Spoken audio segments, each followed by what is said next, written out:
What's up with y'all? What's up with y'all? Welcome back to Moxy Approved.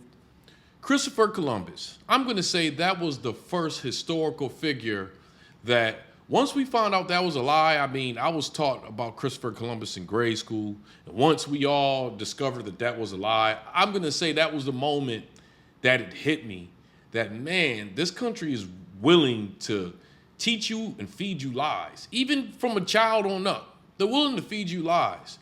And I say that to say that not only was Christopher Columbus, of course, he didn't discover America, but once you do a lot of research on this place, I believe white people were the last ones to make it to this land we call the Americas.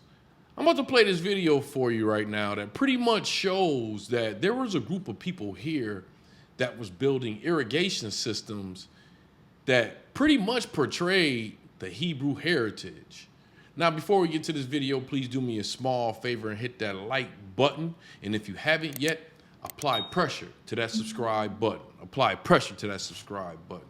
Check this out. In 1823, Major Isaac Roberdeau of the United States Army Corps of Engineers created this survey drawing of a massive earth structure just southwest of present-day Fayetteville, Ohio. Notice the Hebrew oil lamp. Notice the 9-candle menorah. And notice other ancient and sacred symbols such as the compass and the square. Another drawing of this structure is included in one of the Smithsonian books I mentioned earlier, Ancient Monuments of the Mississippi Valley. And still, there are some who insist that this survey drawing was fake and that the structure never even existed. Unfortunately, the United States Army Corps of Engineers completely destroyed this structure in the early 1900s and leveled it into flat ground. But why? Was it an intentional attempt to erase this odd Hebrew structure from American history? Or was it simply out of carelessness and lack of respect for ancient American antiquities? I don't know. But here's the good news. They missed a spot. And you can see it right on Google Earth. Here's a satellite image of the area where the structure was said to have been located. It's just southwest of Fayetteville, Ohio, where the 131 and the 50 intersect, and it's all just farmlands and trees. Do you see the spot they missed? There it is, right there. The Hebrew letter Shin, or Sin. In 1823, that whole area was probably covered with thick forest, and who knows for how long after that. Perhaps still in the early 1900s when they leveled it down.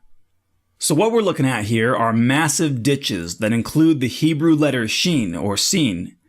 I'll leave it to you to research the significance of this letter, but it's a very sacred letter in the Hebrew alphabet.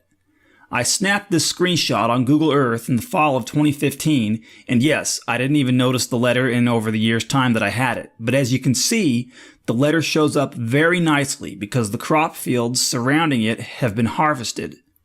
The reason why the letter and the other lines are still green is because of the plant growth down in the massive ditches.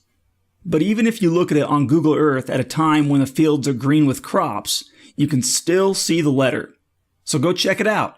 And if you're ever out that way, hey, maybe the landowner will even let you walk around it. It's worth a try, right? Anyway, so there you have it. 5 ancient sacred Hebrew symbols right there at a Hopewell Mound Builder site in Ohio, with one of the symbols still there, carved into the landscape, staring us all in the face and telling us, yes, Hebrew people were here in ancient North America. Now, it was some interesting things in that clip. But you know, over here at Moxy Approved, we question everything and we don't settle for nothing. So, it's a few questions I have. Let me know in the comment section your answers. Do you think that this is a reach? That this is just some landscaping that happens to be in that shape and happens to portray that shape? Or do you think that the Native Americans built this and their heritage is similar to that of the Hebrews? Or do you think some ancient Hebrews made it over here a long time ago and built something purposely in that shape? Let me know in the comment section. Hey, maybe a little bit of all three. Let me know what you think in the comment section. Moxy out.